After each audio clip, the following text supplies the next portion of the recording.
اعوذ بالله من الشیطان الرجیم. بسم الله الرحمن الرحیم. برادران عزیز و گرانقدرم،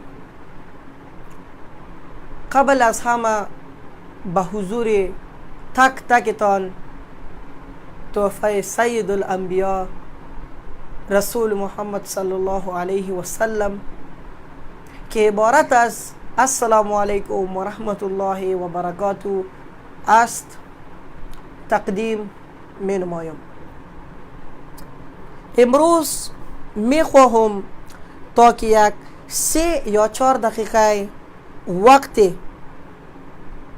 گرانبهایتان را بگیرم و همراهتان راجع به یک موضوع بسیار مهم که عفو و درگذر می باشد صحبت کنم. عفو و درگذر یکی از اوصاف خداوند متعال ما می باشد. اگر همین وصف عفو و درگذر نمی بود، عالم کائنات وجود نمی داشت.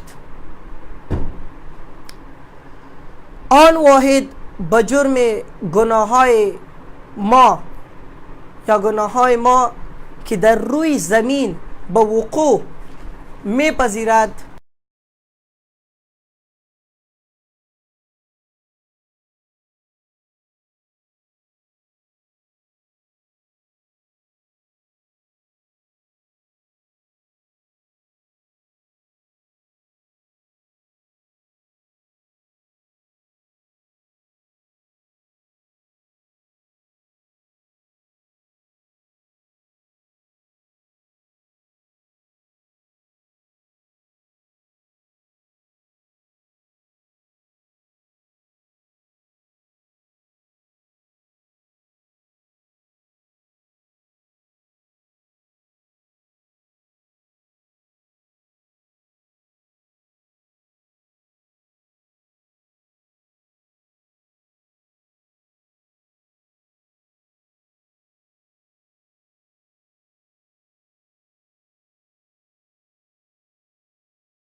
خود را به دربار الهی یک مرتبه بسیاییم.